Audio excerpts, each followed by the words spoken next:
बिंजोल में हुई 3 मासूमों की हत्या को लेकर के जहां पूरी राजनीति गरमाई हुई है, तो पूरे हरियाणा में भी इसकी चर्चा लगातार चल रही है।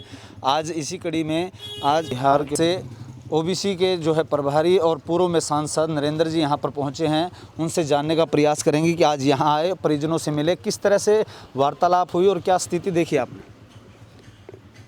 देखिए, आज तक हालात बहुत अच्छे नहीं है। 3 मासूम बच्चों की निर्मम हत्या, नाम दर्ज एफआईआर और घटना के 1 महीने बाद भी कोई गिरफ्तारी ना होना, कोई 82-83 की कार्रवाई ना होना, यानी अपराधियों को इस बात का एहसास ही ना होना कि उन्होंने इतना बड़ा जुल्म किया है, ये दुर्भाग्यपूर्ण है। मैं आज चूँकि पीड़ित परिवार के लोगों से भी मिला हूँ, प्रदर्शन करने वाले उन साथियों से मिला हूँ जो इसको लीड कर रहे हैं। बहुत आक्रोश है लोगों में, बहुत गुस्सा है, और गुस्सा इस बात को लेकर भी है कि एक तो गिरफ्तारी नहीं है, कोई 82-83 की कार्रवाई नहीं है, पुलिस प्रशासन का कोई सक्रिय भूमिका नहीं है। उसके अलावा अगर कोई लोकतांत्रिक मान्यताओं को ध्यान में रखे न्याय की आवाज़ उठाता है, जैसे कि उठाई थी 30 जुलाई को पानीपत में आंदोलनकारियों ने, तो उनकी आवाज़ को दबाने के लिए उन पर लाठीचार्ज हुआ। 14 लोग 307 वगैरह में जेल भेज दिए गए।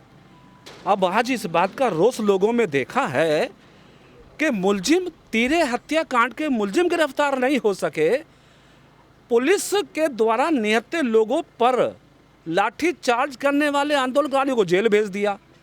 अरे पुलिस को, अगर हरियाणा पुलिस को, पानीपत पुलिस को या करनाल पुलिस को अगर अपनी योग्यता दिखानी ही है, तो आंदोलनकारियों को क्या जेल भेजना है? वो तो कभी भी भेजते तो रहना है यहाँ पे।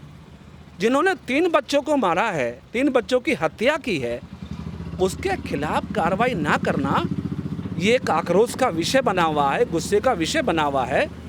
मैंने भी आंदोलनकारियों के इस धरना प्रदर्शन में समर्थन दिया है, और मैं आज इस पूरे प्रकरण पर अपने भारतीय जनता पार्टी के राष्ट्रीय अध्यक्ष आदरणीय जेपी नड्डा जी के संज्ञान में इस मैटर को लाऊंगा।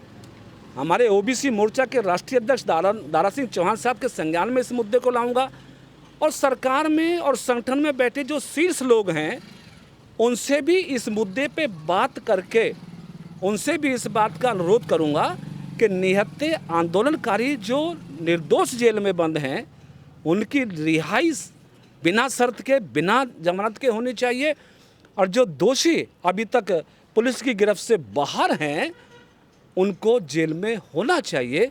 ये आश्वासन देने के लिए यहाँ पे उपस्थित हुआ था आज। नरेंद्र जी, आज एक सरकार आपकी है, यहाँ पर भी भारतीय जनता पार्टी है, क्या लगता है यहाँ पर सरकार इस कहीं ना कहीं किसी प्रकार के दबाव में है, जिसको लेकर के प्रशासन पर इस तरह से एसआईटी गठित करने के बाद भी न्याय नहीं मिल पा रहा है, आप जैसे कि आप कह रहे हैं?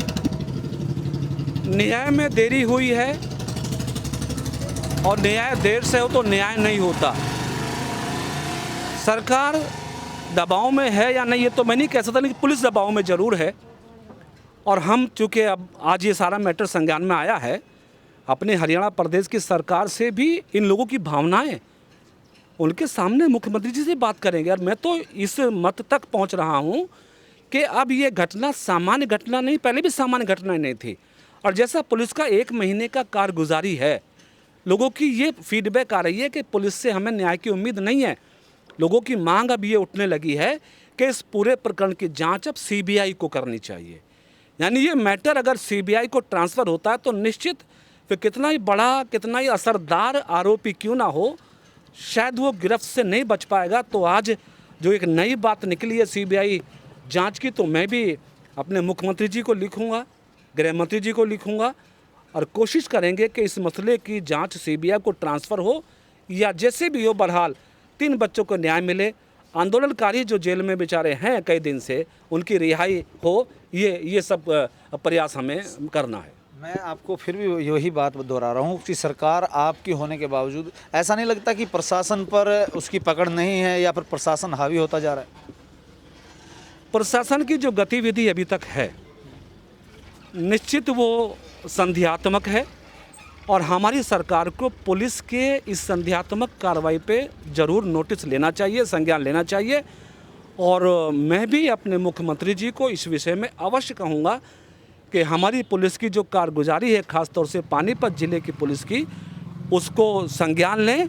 और जो ये 13 हत्याकांड है, एक बड़े समूह में, पूरे हरियाणा प्रदेश में नहीं, आसपास के और प्रांतों में भी कस्सम निषाद समाज के लोगों में जो रोष है, उसको शांत करने के लिए इसमें न्यायिक कार्रवाई करें, ये मुझे लगता है। समयबद्ध कार्रवाई नहीं हुई तो बड़ौदा उपचुनाव नज़दीक आ रहा है, क्या लगता है इसमें इसका बिल्कुल विरोध यहाँ पर देखने को मिलेगा? नहीं, मैं बहुत क्षमा चाहता हूँ, चूँकि दुखद घटना है, 13 हत्याकांड है, राजनीतिक बात करना आज बिल्कुल भी उचित नहीं है। चुनाव ना की बातें बाद में देखेंगे, फिलहाल इनको राहत मिले, इन्हें न्याय मिले, ये आवश्यक है। ये थे नरेंद्र, जो कि पूर्व में सांसद रहे, बिहार के ओबीसी मोर्चा के जो है प्रभारी भी हैं। तो उनका कहना है कि जो यह 3 बच्चों की जो हत्या हुई है, इस प्रकरण में एसआईटी की बजाय अब पूरी जांच सीबीआई को सौंपनी चाहिए, जिसको लेकर वे आज राष्ट्रीय अध्यक्ष जेपी नड्डा से भी मुलाकात करेंगे। अब देखना यह दिलचस्प होगा कि इस पर किस तरह की कार्रवाई अमल में लाई जाती है और भाजपा सरकार का इस पर क्या रुख रहने वाला है। सहयोगी धर्मवीर सहरावत के साथ जितेंद्र अहलावत, सिटी तहलका, पानीपत।